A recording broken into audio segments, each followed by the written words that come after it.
Gaumont Pathé Archives détient les actualités cinématographiques des deux sociétés Gaumont et Pathé qui ont été créées pour Gaumont en 1895, Pathé 1896, et qui ont commencé à diffuser des actualités dans les salles de cinéma en avant-programme.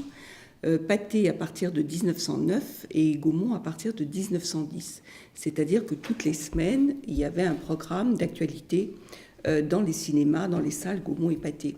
Les opérateurs étaient un petit peu ou envoyés aux quatre coins du monde, ou Pathé et Gaumont ayant des agences un petit peu dans le monde entier, donc avaient des opérateurs qui relayaient comme ça cette activité cinématographique d'actualité qui était extrêmement dès le début très international, puisqu'on avait déjà des opérateurs en Chine, aux États-Unis. Enfin, c'était déjà une actualité qui venait de loin dès le début.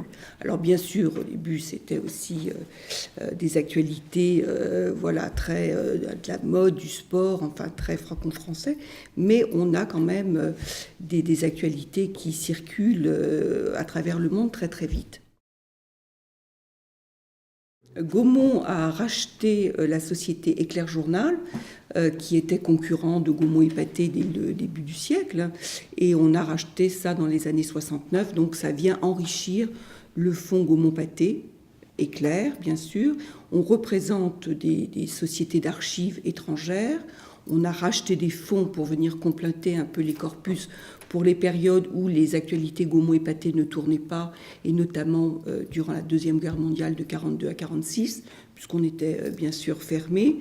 Donc on vient acquérir des fonds pour venir enrichir ces 15 000 heures de films que nous possédons aujourd'hui. Tous ces films tournés en 35 mm, et donc tous ces films qu'il faut bien sûr restaurer, puisqu'on part des négatifs nitrates d'origine jusqu'aujourd'hui de la livraison en 4K de certaines archives quand les producteurs de documentaires nous le demandent. On a mené ces archives qui ont plus de 120 ans du nitrate aujourd'hui au fichier numérique. Les films de fiction Gaumont et Pathé appartiennent à Gaumont et Pathé. Gaumont Pathé Archives est mandaté pour conserver, restaurer et promouvoir les films muets des deux fonds. Mais ils appartiennent vraiment au début du catalogue Gaumont et du début du catalogue Pathé. Mais c'est Gaumont Pathé Archives qui est chargé de le restaurer et de l'exploiter.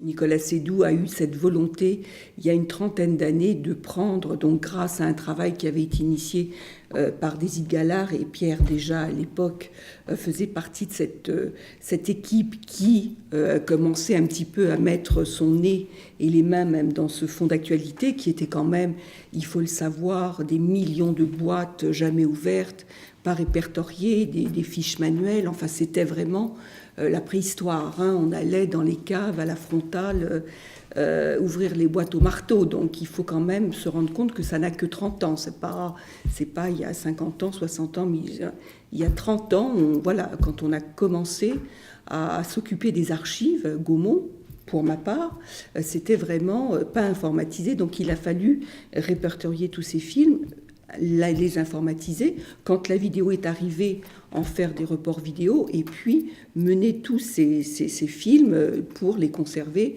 Il y a eu différents plans avec, heureusement, le CNC, les fameux plans nitrates qui nous ont permis dans les années 90 de restaurer beaucoup de ces films, au moins de les sauvegarder sur pellicule, acétate. Et donc voilà, c'est aussi des gros chantiers qu'il a fallu mener pour qu'aujourd'hui on puisse être devant un ordinateur, demander guerre 14-18, d'avoir les 3000 documents qui s'affichent et en 2 clics de pouvoir télécharger les images et travailler avec. Voilà, donc Hitchcock ressortira non pas dans les films parce qu'il n'en a pas fait chez Gaumont, où on a racheté peut-être quelques films, mais il sortira à chaque fois qu'il est passé dans une actualité, différents événements.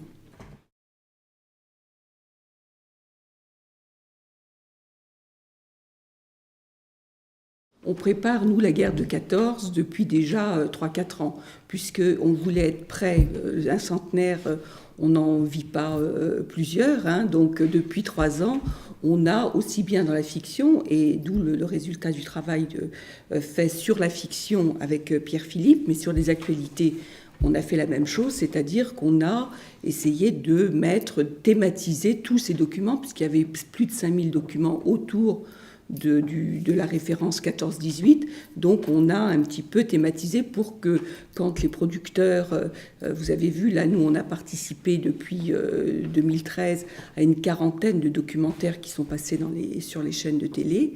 Donc c'est vrai que c'est les femmes, c'est le front, derrière le front, devant le front, les étrangers, l'aviation. Donc on a thématisé tous ces documents pour qu'ils puissent être prêts. Et le défilé de la victoire, c'est un document Gaumont qui existe, puisque c'est un film qui a été tourné en trichromie. C'est-à-dire que c'est le procédé couleur que Gaumont a mis en place en 1912. Donc on a toute une série de documents qui existent aujourd'hui de films trichromes, magnifiques, puisque c'est la couleur avant le Technicolor. Hein, c'est les premiers essais couleurs qui existent dans l'histoire du cinéma, donc c'est pas rien. Et ce défilé de la victoire avait été tourné en trichromie, sauf qu'on n'a jamais retrouvé le film. Donc dès que je vois quelque chose en couleur, je suis assez attentive. Mais là, il s'agissait pour le document dont vous parlez d'un essai d'un film anglais. C'est pas du tout les films trichromes Gaumont. Mais vous en déteniez les droits pour Bien sûr, bien sûr. Et la personne vous a contacté finalement? Oui, on s'est contacté, mais il s'avère que c'était pas le film trichrome Gaumont. C'est des essais, enfin un film couleur fait par un Anglais. Donc le film est resté sur Internet? Le film est resté sur Internet. Non, mais parce qu'on cherche ce film. Pour nous, c'est comme, c'est tous les jours qu'on cherche ce film. Donc dès qu'on a une piste, on l'a, voilà. On a été confronté il y a 10 ans à la colorisation des images d'archives. Donc on était bien sûr d'une façon très férocement contre, hein, puisque c'était pour nous déjà fausser l'histoire, apprendre aux gens, faire croire aux gens que le cinéma était en couleur alors qu'il ne l'était pas. Enfin c'est vrai que déontologiquement, on avait beaucoup de mal à accepter ça. Aujourd'hui, on nous dit, parce qu'il y a aussi cet aspect économique pour les chaînes, si ce n'est pas de la couleur, les gens zappent et ne regardent pas. Donc, depuis 10 ans, on sait que nos archives sont, quand elles passent surtout en prime time, mais maintenant, ça devient systématique, même pour des programmes en deuxième partie de soirée, les images sont systématiquement colorisées, parce qu'elles font de l'audience et...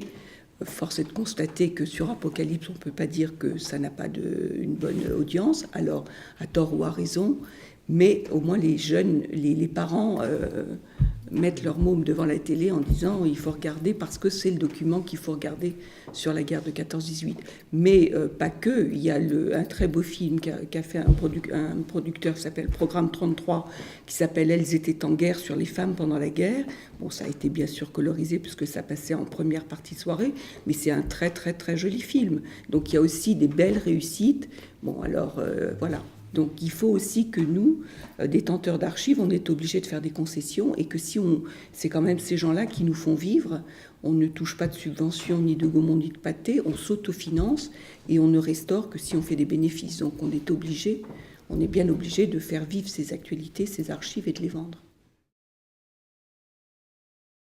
La cadence, on la respecte, hein, puisqu'on sait qu'on a c'est comme pour la fiction, hein, c'est du 16 images avant 14, du 18, du 20, ça c'est remis en cadence.